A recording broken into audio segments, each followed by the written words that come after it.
Welcome, everybody. Good morning. Thank you for being here in our session, the Redesigned SAT Suite of Assessments, Understanding Scores, and the reporting tools associated with that. So thank you for being here. My name is Arteaga. I serve as Senior Educational Manager for the College Board Western Regional Office.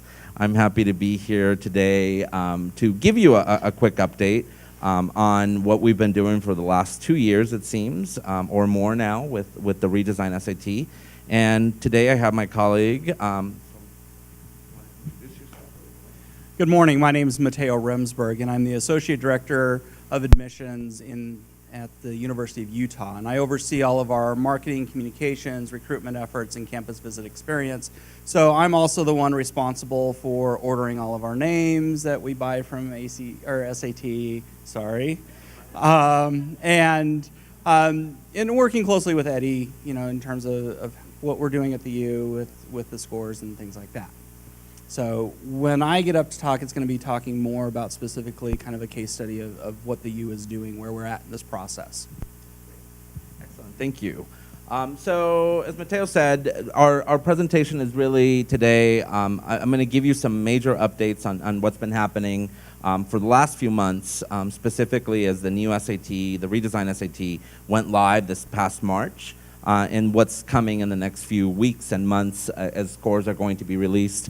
And then we have a mini case study of how some of these changes are affecting or helping some of our campuses. And we hope to enlighten the conversation with some of the questions that you all may have. So we're going to be happy to take those. So a few of the things that we're going to talk about today, again, some general updates. We're going to talk about this SAT suite of assessments and some of the reporting tools that are available not only for K12, but also for higher ed, and some of that information that is probably the most information that you've received from the College Board in the last few years.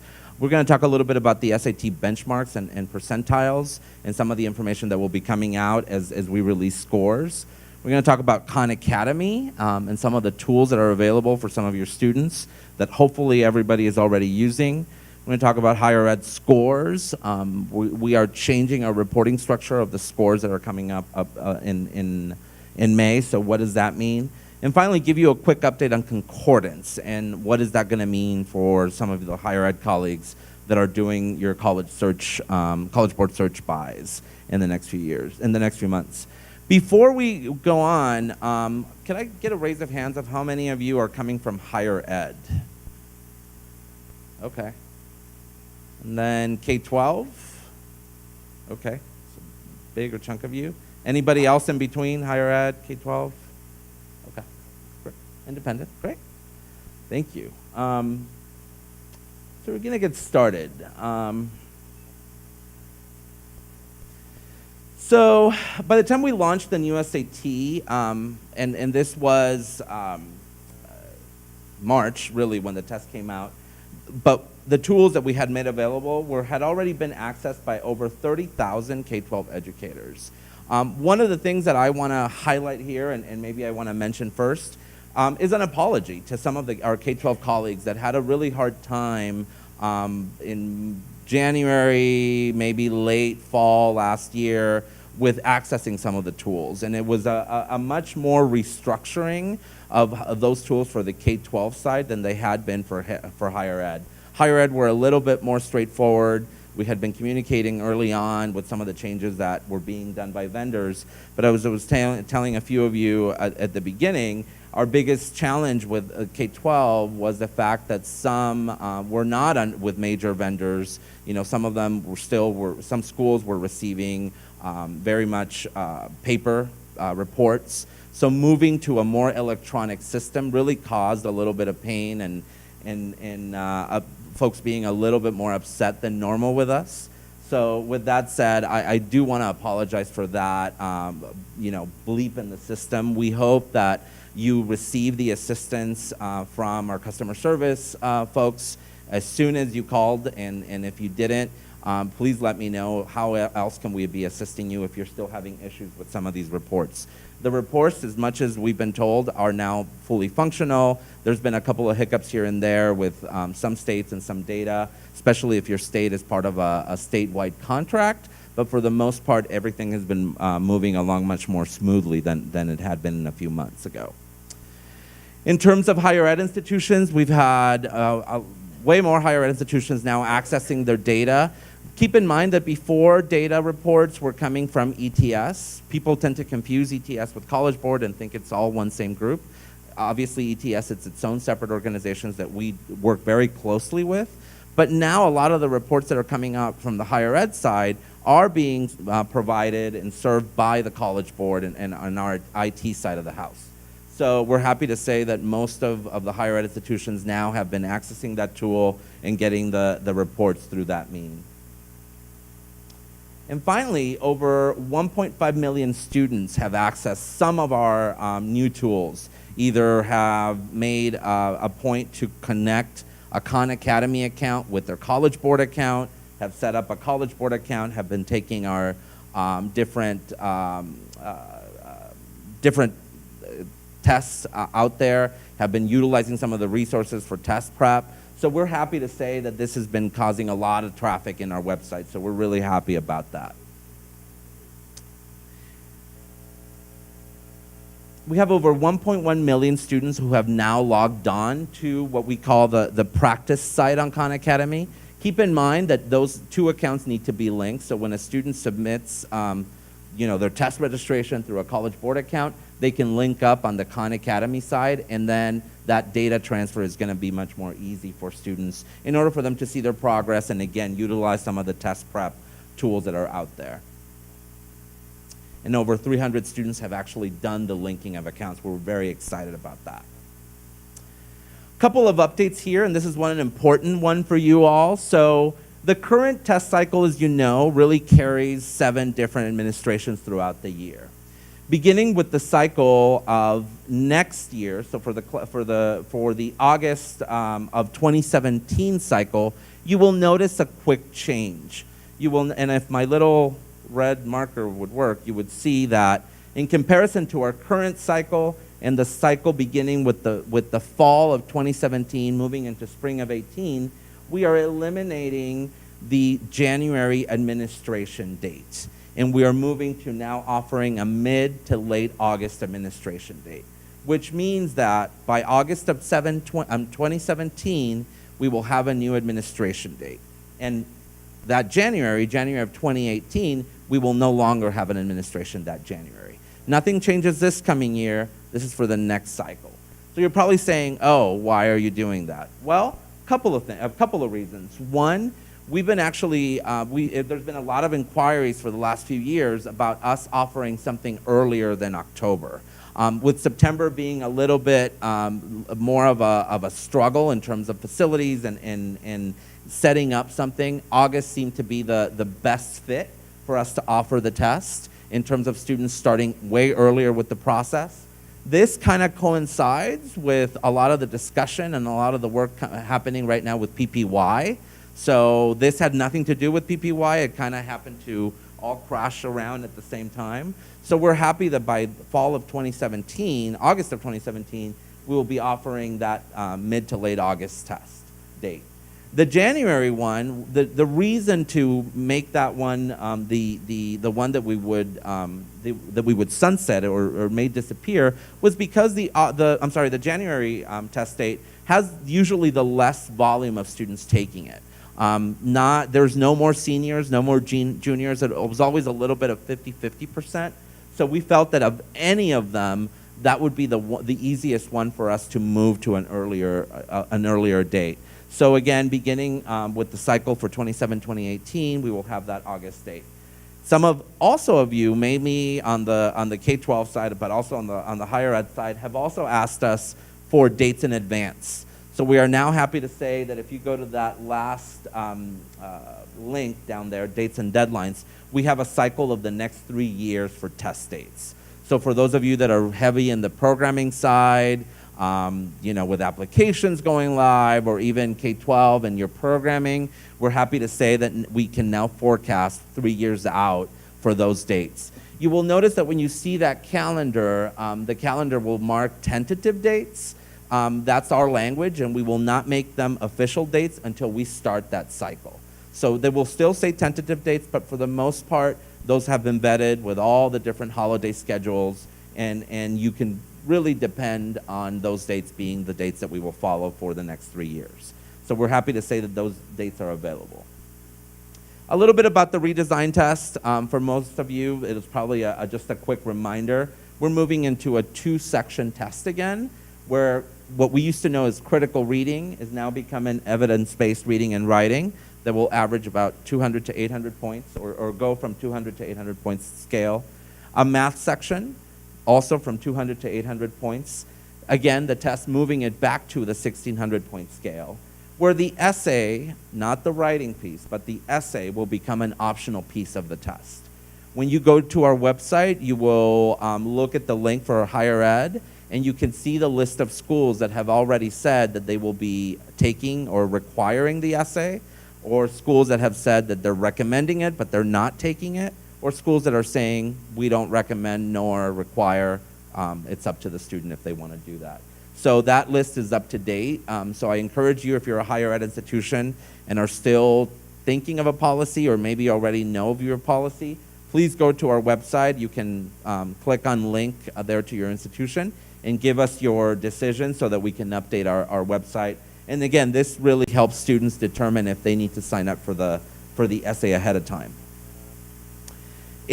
For those students that do take the essay is going to be composed of 3 different sections: the reading, analysis, and writing section, all on a scale from 2 to 8. And that will be how it's going to be provided in the score report if that student decides to take the essay. And like I said, that the list of institutions and their policies on the essay can be found in the last link. And for those of you that want this website, we'd be more than happy to make it available for you at the end of the session.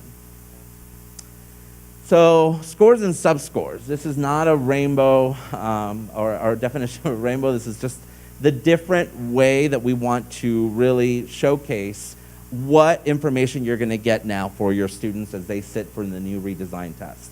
So as you know, probably up until now, you've been focused on a total score and then your 2-section scores. That's usually what you pay attention to. That's what you're looking forward to receiving from your students.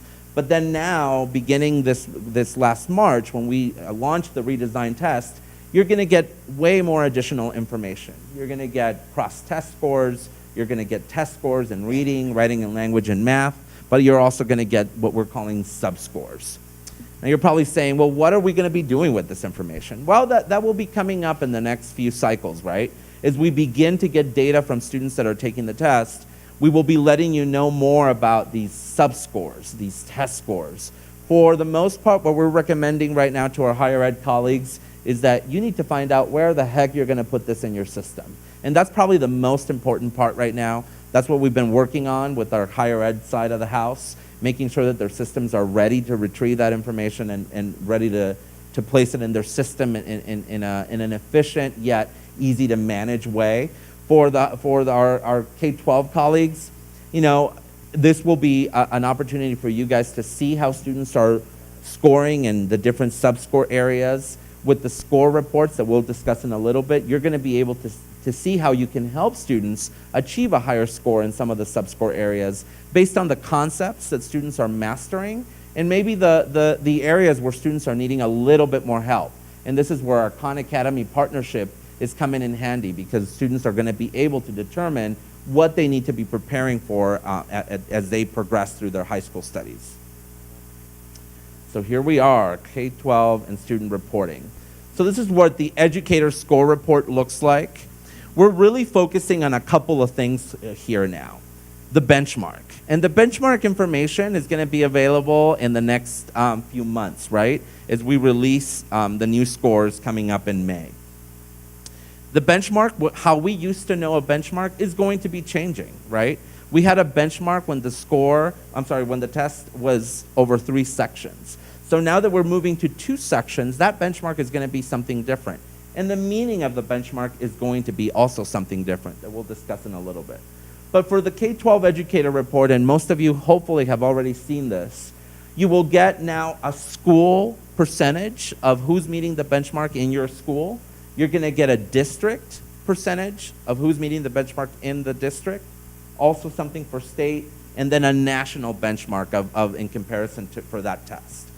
So this is important because, again, now the benchmark is not going to be over the whole test. The benchmark is going to be for each section of the test so that you can determine what this specific class, maybe your cohort of the class of 2016 or 17 or 18 as you move forward, what exactly their performance is by benchmark for each section of the test so that you can determine what are the best tools that I can use for my school, for my class, for my district, so they can be moving forward as we move through the benchmarks. We will let you know by student who's meeting that benchmark in each section, which again, it's important to determine maybe if it's you're noticing that evidence-based reading and writing is low for students, but math is really exceeding. What is happening there with evidence-based reading and writing? How can I improve those scores for my students, again, in my school, in my district, et cetera? So the breakdown here is really going to be a good tool because, again, you can see exactly what is needed for that specific student or for that specific class. For the student online score report, so when a student goes into their account and accesses this information, it's also going to be a similar format and similar setup. We will tell that student overall, have they met the benchmark, but then also by section, so that I can immediately say, okay, so I'm not reaching my benchmark in math.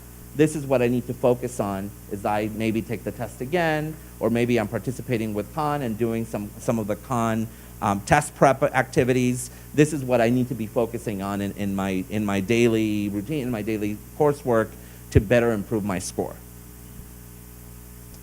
A few more samples of what that score is going to look like. So have most of you seen these already? Either the student or the district reports? Yeah? Okay, good. So what is this new benchmark? So the benchmark, how we're defining it now, it's a 75% likelihood of achieving a course grade of C or better in freshman year coursework, okay? And this is coursework that is gen ed, major required coursework. The benchmark is, like I said, is going to be set up at a section level versus a total score level like we did before. And really what we're calling a backcast, a grade level benchmark, is that students can see their progress if it's a student that's taking the test a few times, or maybe perhaps taking the PSAT, moving to the SAT. You can see how that benchmark is, again, moving forward as the student progresses through their studies. So Khan Academy, really quickly, I want to give you a quick update on how Khan Academy is working and how it's really helping students really achieve success. So here we have a very easy graphical representation on how this works. So in order for Jeff to really see their path to success, he's going to have to link the Khan Academy website account with their College Board account. And there's going to be a really easy disclaimer that Jeff is going to have to read and basically say, yeah, I authorize College Board to send my Khan Academy, my College Board data, test data to Khan Academy. What we're sending is not just, oh, Jeff had, a 1400 in May and 1450 in June, and that's it. We're really sending information on how Jeff performed in each question of the test, so that we're really doing a thorough analysis, an individual analysis of Jeff's performance on the test as he moved through the test. So that, again, when hopefully Jeff utilizes some of the tools in Khan Academy, a personalized roadmap for study is going to be provided for Jeff. It's not going to be the same roadmap for Jeff it is for Susie and for Carlos. It's going to be individualized by student. So this is something that probably has never been done before in terms of College Board partnerships. As you know, College Board is used to working a little bit, we hold the card close to our vest and we don't want to say anything. So this is where we've been very, very open about student progress and student achieving success. We know how important it is for the student to achieve that success before they get to a college classroom. So we're excited about these new changes and some of the work that we're doing with Khan Academy. And again, linking the accounts is probably the hardest part of this all. Once those accounts are linked, it's going to be an easy move of information between the two systems so that, again, it's customized to that student need. So some of you have already reached out to us and said, oh, well, are you selling this information to other vendors so that they can? No, this is information just between Khan Academy and College Board. This data information about student performance is not being released to anybody else. It's not being released to institutions. It's just between the two organizations. So that, again, we're preparing students for them to launch that Khan Academy experience. Daily practice. So we've had an app for a few years now, the Question of the Day app. So I encourage you all to download our new version of that app called the Daily Practice, where it's still the same thing, Question of the Day, but it has some new features really aligned to the new redesigned SAT. And it's available on Android as well as app, the Apple Store. For higher education, a quick update that I wanted to mention is some of the work that my colleague, and I didn't formally introduce Jim, but Jim is here also from the College Board, keeping an eye on me to make sure that I'm on track. But one of the things that Jim and I have been really, really busy over the last few months really is really checking back in with higher ed institutions. Some of you in the room have probably already received a call from us where we're really focusing on, hey, you know, we changed all this for you last October, but we want to make sure that the changes that you made in October, that you verified and you've been getting new data from us in October, you're now ready to receive the new scores beginning this coming May.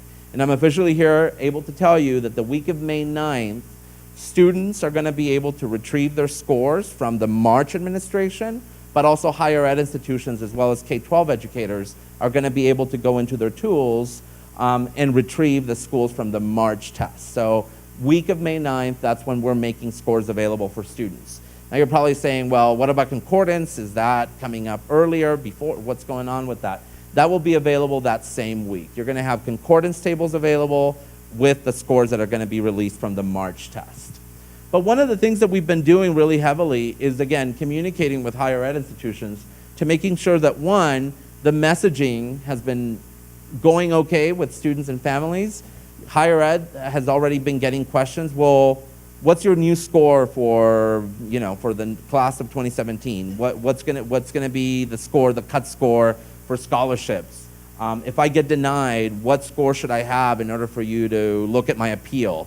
You know, all that information we've been working with you all so that you can massage it on your websites, on your view books, on your any information that you give out to students so that you can be prepared to have those discussions with your families and students. We've been really recommending this kind of stakeholder approach to how you communicate some of these changes with folks that you work on campus. So who's involved? Athletics, financial aid, scholarship office, your institutional research office, right? How are you going to be reporting this year to iPads? Because you're going to have two sets of scores, the ones on the 2400 scale, but also the ones on the 1600 point scale. So how are you going to be doing some of this reporting? And we are recommending that you all as a committee, as a working group, really have this in mind as you're working out some of these issues in the next few months and moving into next year. Some of the activities that we're really recommending this year is to be spending a little bit of time on setting policy now. So you're now ready on the IT side, you've been receiving the new scores, you've accessed the new portal, but it's important now to think about what does policy mean for me and my institution. For those of you that have a policy based on a cut score, what is that cut score going to mean in the new scale? So if you're saying you need to have a minimum score of 2200, what does a 2200 equal with the redesigned SAT? How does that concord to the new SAT? So moving that discussion along and helping you is what we've been really involved with in the last few years. As you move into your new, the new year for the class of 2017, how are you working with your application readers if you hire application readers? Any of your vendors, some of you I already heard that are going through implementing a new system, a new CRM. So how does this impact that work? And are you putting in, how is your new system going to be able to take a score maybe from 2 years ago from that student that maybe took a leap year and is coming back into the system? Is that student going to be able to go through your system without any glitches because all of a sudden this score is going to be something that your system doesn't recognize? So those kind of scenarios are some of the things that we've been working on and working with you all. So again, some of the concordance uses, it really depends on how you've been using the current SAT or now the old SAT. It's officially now old SAT. And how are you moving into the concorded or the redesigned SAT? So some of the things that we're able to talk to people is about our availability of concordance tables. So as I mentioned, those concordance tables are going to be available in May. We have various types of concordance tables, and I'll talk a little bit about them in just a bit. For some of you, the PSAT concordance tables are available. And for those of you that have not taken a look at those, I encourage you to. Some of you probably don't necessarily have a need to because you don't do much with PSAT. But again, it will give you some insight of what's going to be coming along for the SAT concordance tables. So those, the PSAT, are available now. They've been available since October. But anything related to SAT concordance tables, again, the key date is that week of May 9th. So a few things about concordance. There's going to be 3 levels of concordance tables that are going to be available. The total to total. So as you can see, the first bar, the total score on a 1600 scale. So maybe a school that was on a 2400 because you either required the writing or the essay and went to a 2400 scale. How are you going to be moving from 2400 to 1600 or vice versa? Section to section, so maybe going from critical reading to evidence-based reading and math, or math to math. This is very common for, well, I think I'll discuss it in the next couple of slides.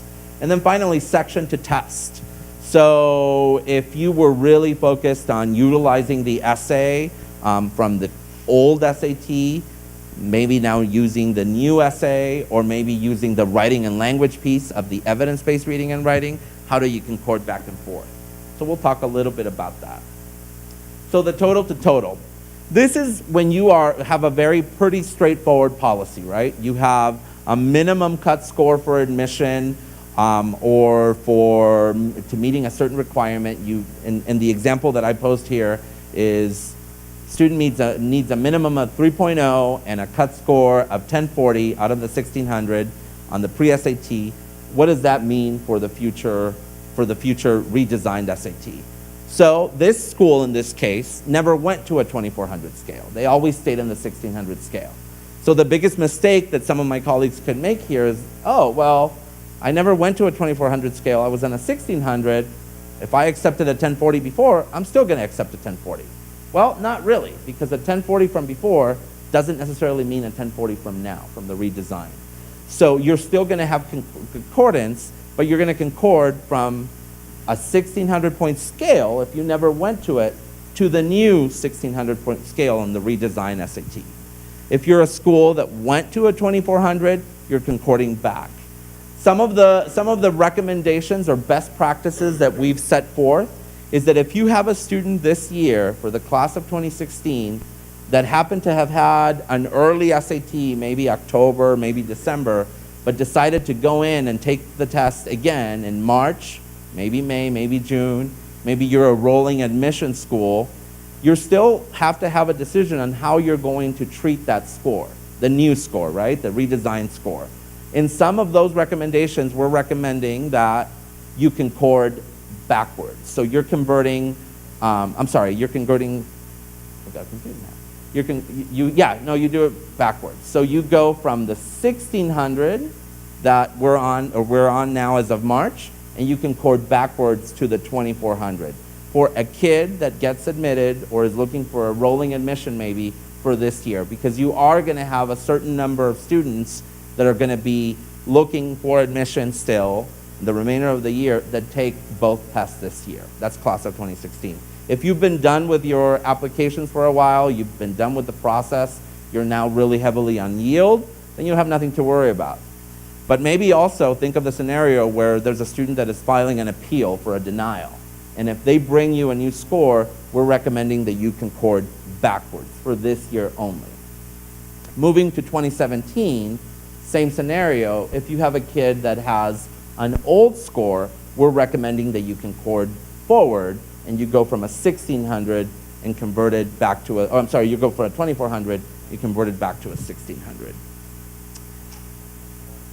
For the section to section, easy scenario, so that kid's been admitted, but in order for that kid to be admitted into honors, they need to have a cut score of 600 or higher in the math section. What do? Well, you're gonna go to your section to section concordance table and look at what a 600 in math used to look like, what it looks like now on the 1600 point scale, and concord that way. And this is a section to section. And this is, again, maybe for for an honors placement, or maybe even for placement purposes during orientation. That's kind of the scenario that we set for in the section to section. This is a little bit different, and some of you may have this practice where maybe the student didn't necessarily meet the total score for admission, but that student still got admitted. But in order for them to be placed into a certain course, they need a cut score in critical reading. They needed a cut score in critical reading of a certain level to be placed into English 101. How do you now determine that score of the formal critical reading of the new evidence-based reading and writing? So we'll have a few tables for you to do that now to place that student maybe into English 101, for example. So again, I think these all will make much more better sense once you look at them. The problem with that is you're probably saying, well, how are these tables how are they going to become available in the next few months? A couple of ways. I don't know how many of you remember about 2005 when we recentered the SAT. You had a little table, kind of like a little square. You had to like pull out the little mid pocket in the table, and then you had to look for it that way. We used to have a picture. I don't know what happened to that picture, but that's the old school way of concordance tables. We are not providing it that way. We're going to do a couple of different things. We're going to do a smartphone app, either Android or iPhone, in order for you to have access to those tables. We're going to do it through the web, obviously on our website and various listservs. We're going to be providing links to that, but also large-scale concordance. So if you are working with a vendor like Slate or Hobson's, those are probably going to be happening in the back end where you necessarily won't see anything being concorded. The score is going to be entered. The key thing for that is going to be the date. And if the system is being able to tell that it was an old SAT, it's going to concord it to what the new one is. And this is on the back end where you really won't notice anything except for the new score and the date when that test was taken. Okay? So higher communication, key. We are trying to reassure students that everything is going to be okay. We're trying to reassure parents everything is going to be okay. But again, we're your partners through all this. We know that it's a lot to deal with this year with a lot of other things going on. A lot of other emergencies happen on your campuses, a lot of things you need to take care of. But I hope you all know that we are here to partner with you and help you be successful. Couple of really quick changes with search so that I'm running still on time. Search is going to be something that you're going to be looking into in the next couple of years. Search names for the folks that took the test this last March. Those scores are going to be available in search around May 23rd. So you'll have access to that test data. Some of the data that's going to be coming out, maybe you're going to be a little bit confused because it's going to be concorded. All those scores are going to be on the new tables, concorded for you, so nothing to you to really focus on right now. For those of you that are placing orders right now, we are taking care of on the back end of your orders to making sure that you're not missing any students. In other words, you don't have to worry about making sure that you're concording based on orders that you did in the past, moving into orders in the future. That's for this year only though, okay? For next year, beginning September 1st, we are asking you to be very, very careful with your orders because in many cases, many of us, are in the business of just copy pasting orders. Oh, I did that last year, it looked great, it worked well on me, I'm just gonna copy paste it for next year. And you could be missing something. We have to be very, very careful with how your parameters are set for future orders beginning September 1st. We're asking you to go back and revise throughout the summer, revise your numbers so that you're getting exactly what you're asking for. because again, these are now going to be on the new scales beginning September 1st.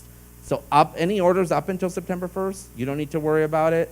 September 1st and forward, you really need to focus on cleaning it up so that you have exactly what you're looking for.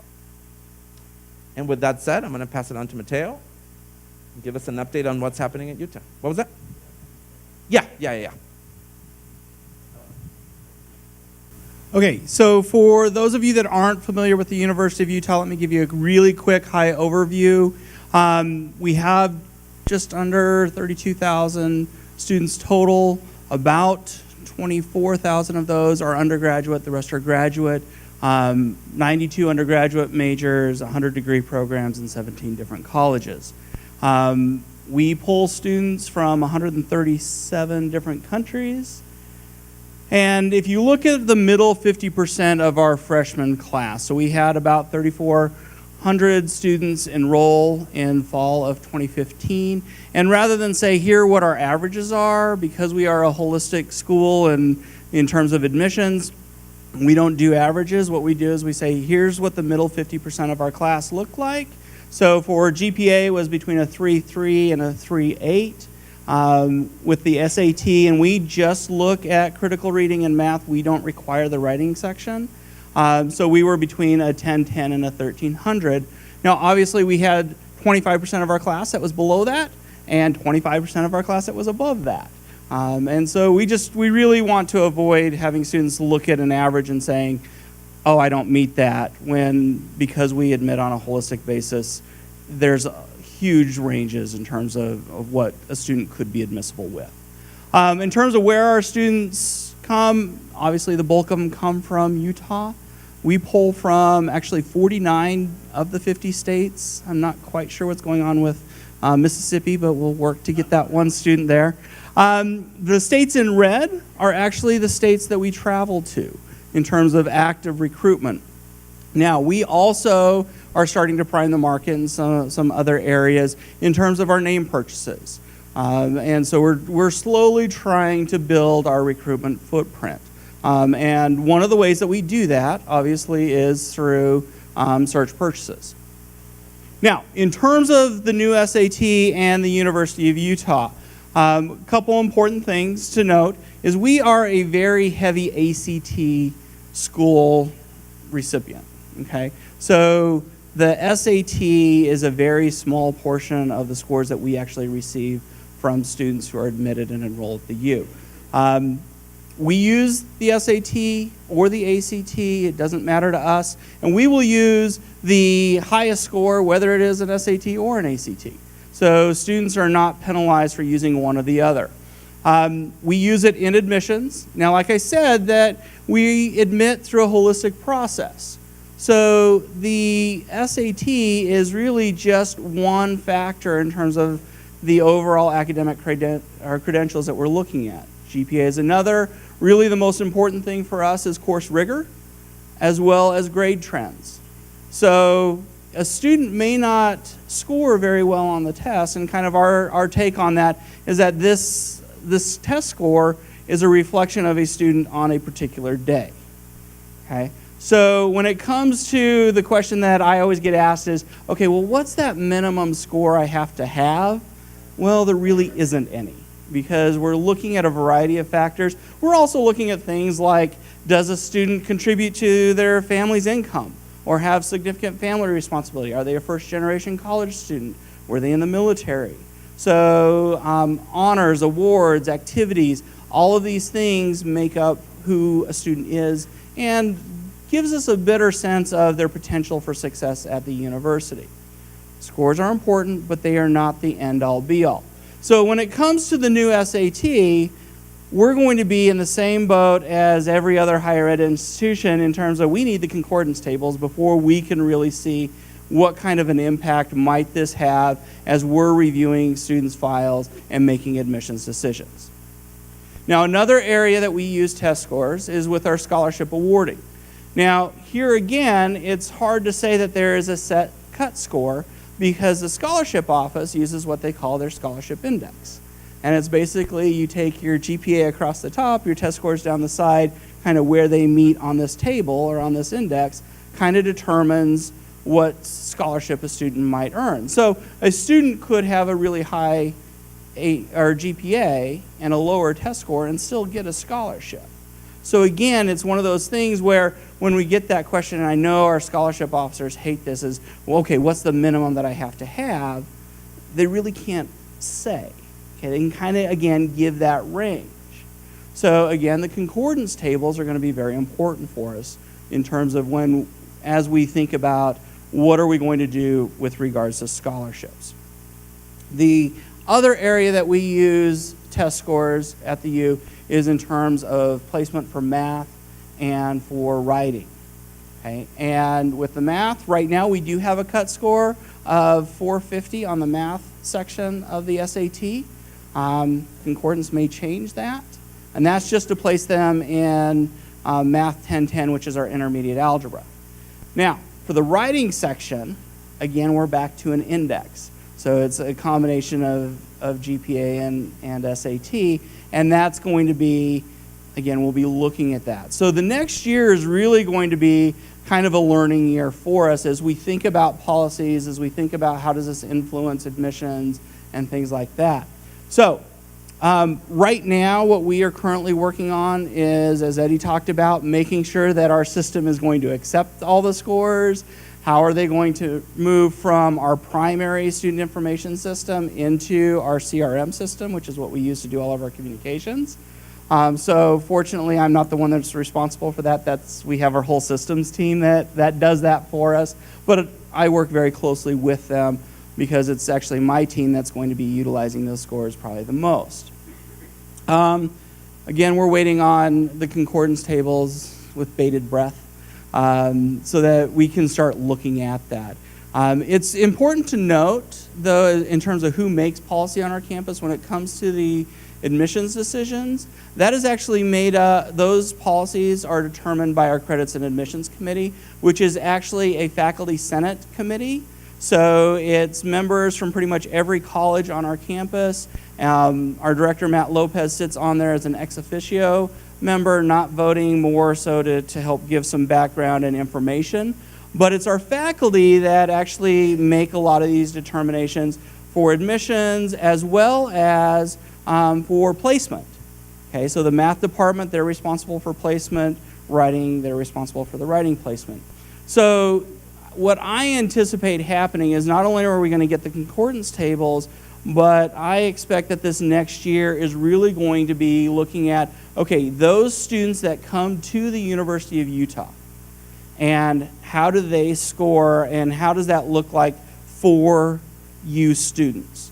So the concordance tables may show one thing, but as we start looking at it, we're going to want to know specifically how do the students at the U perform once they get to the U. So institutional analysis is going to be pretty busy over this next year and probably next several as we continue to build a larger and larger data set to do an analysis on.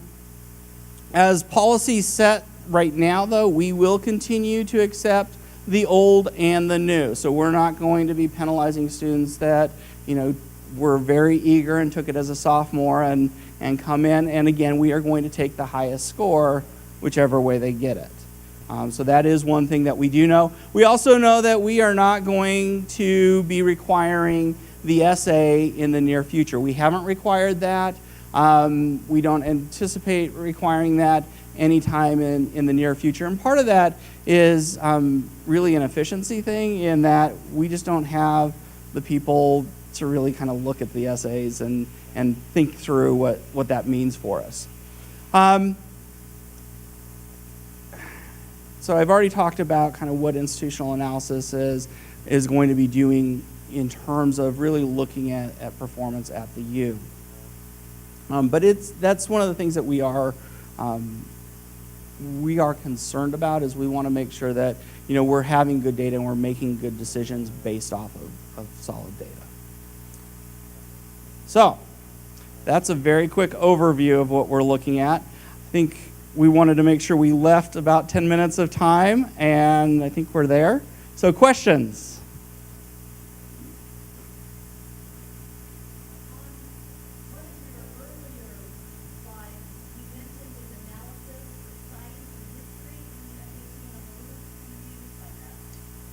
science and where we had all the list of.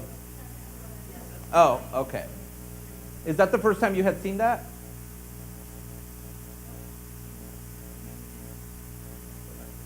Is it forward? Back and forward. That. Okay, so yes, so it's not necessarily that we're going to have now a biology or chemistry section of the SAT, but think of this problem, right? And I'm just making it up, similar to something that's on the test. So one of the problems will say, here's a petri dish. Bacteria grows in this petri dish at a certain rate per hour. Can you write an algebraic equation that gives me how that bacteria is growing in that petri dish? That is where we're combining a science concept with math.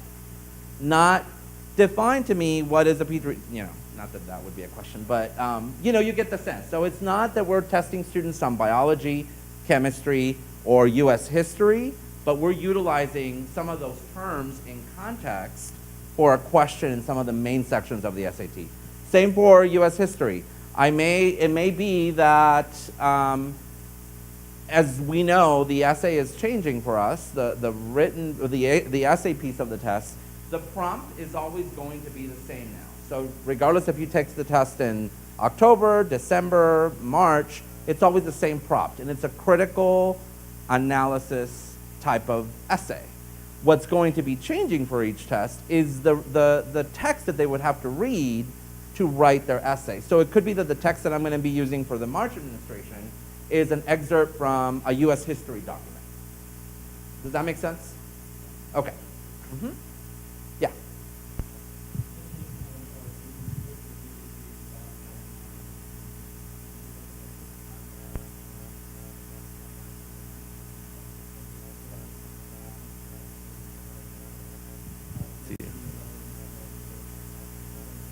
Okay. Well, I'll be very upfront about that. We have not, I think I had something on there on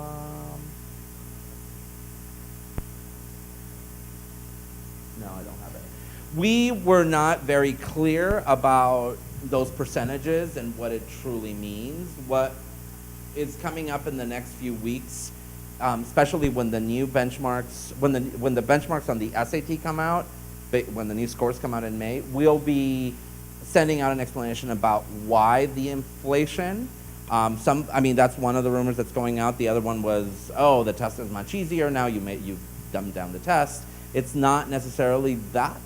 It really has to do with how the percentages were analyzed and presented. But those numbers are not the final numbers. And we did not do a very good job in saying that that is preliminary data based on that first cohort that took the test. And keep in mind that probably the class that you're referring to is the one that took the new one and the different one, right? So the redesigned PSAT and then the old PSAT.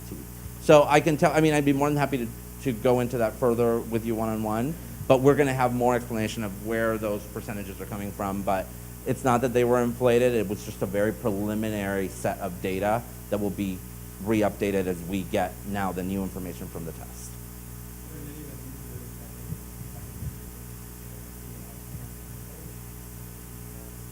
Right, yeah. Right.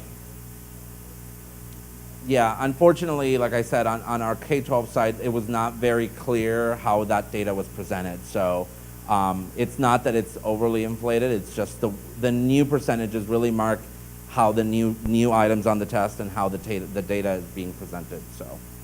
Yeah. Sorry. Yeah.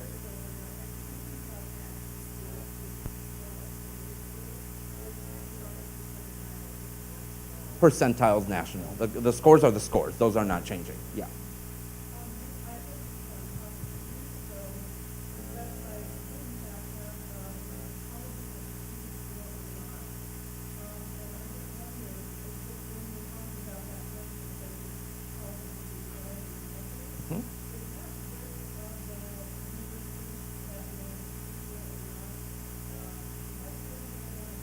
That list should The list should still be available. We're not changing that. We're not doing anything to super scoring. Like it's not a policy that we're touching this year. In the future, I don't know. I'm not gonna say no, yes, in the future. For now, whatever list you're going to, that still stays accurate. What we have been hearing a lot about is super scoring, right? If you can follow on what that means. So super scoring would be taking the critical reading from October and a math from March. The two tests are different. So super scoring is not necessarily something that we would recommend because you're now talking about two different tests. Super scoring within one set standard data, it's fine, if that's your practice, but super scoring is where we're saying, be careful with that. That's probably not the best of practices. So as far as I know, that list is still accurate. Folks may be updating that as they move forward on how they're going to be using the test, but I haven't heard of anybody that wants to be doing super scoring. It just doesn't make sense. Any other questions? Yeah.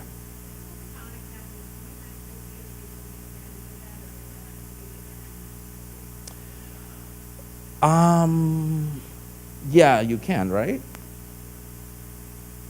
I think I had a slide on that one. Yeah, you can match the old test with the new. So, okay, so I see what you're saying. So if I did not take the new redesigned PSAT, can I still match it up with Khan Academy? Yes, you can. Yes. And I think we had I didn't have it either here. We have a kind of like a linking of accounts. Those handouts are available now. So if you want to download a handout on how to link accounts to students and even parents, those are available on our site as well. Yeah. Was that your question? Okay. Yes, there's a ton of them here. If you go to Khan Academy, if you go to the sat.org/new, there's some links there where you can see some of that information on linking accounts. But there's a cool handout, very youth-looking kind of handout on how to basically lock in the accounts. Yeah.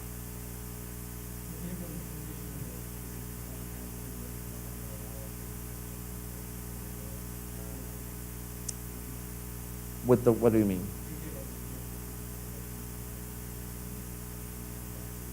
Yeah, I mean that's your practice. We have one for PSAT 10, we have PSAT 11, and now PSAT 9.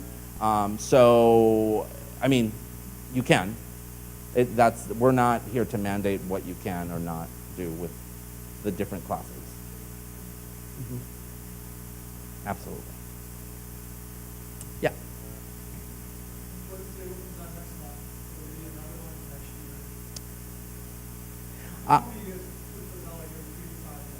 Yeah. So I think what you're trying to ask is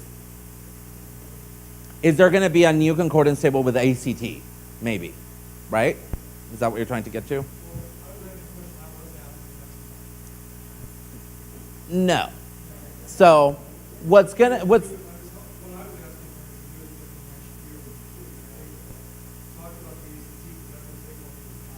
Sure, yeah. So right now the tables that are coming out are concordance tables to go from old SAT to redesign SAT, and from redesign SAT to delegated ACT. And what do I mean by delegated ACT? We need a big chunk of the population to take SAT, the new redesigned SAT, and ACT. That can't happen overnight, right? What will be coming in the future is that one, where the big chunk of the population is taking the redesigned SAT and the ACT test, and then we can have an update in concordance. What we are doing right now is concording back to the original SAT to ACT table. And that's the only thing that we have to base it on, because we don't have a new cohort of students that have taken both, if that makes sense. Okay. And so that will be coming, but I can't tell you when. Both organizations need to have a major sit down, set the rules, and go at it. And that I don't know when that is happening. Any other questions? Yeah.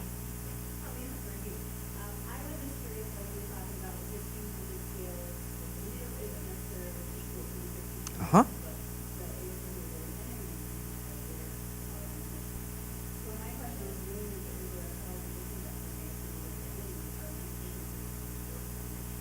We have some U of A people. I saw some ASU people. I don't know if any here is from NAU.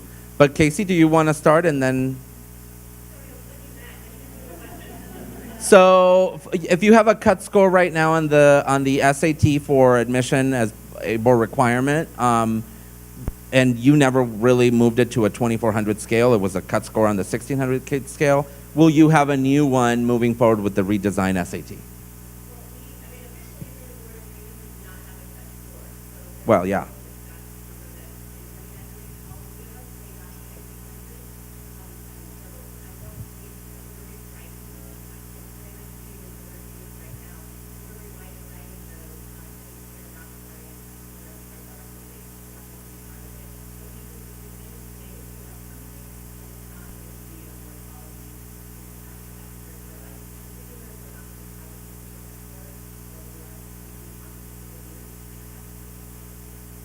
Jennifer, do you have anything to add? ASU?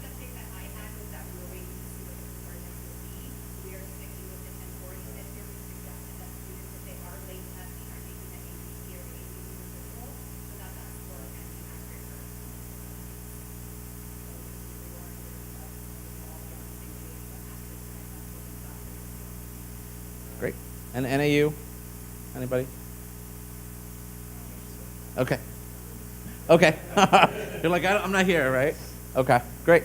Well, thank you all. Thank you for being here. If you want a copy of the session, you can drop off your card with me, and I'd be more than happy to email it to you. So, thank you.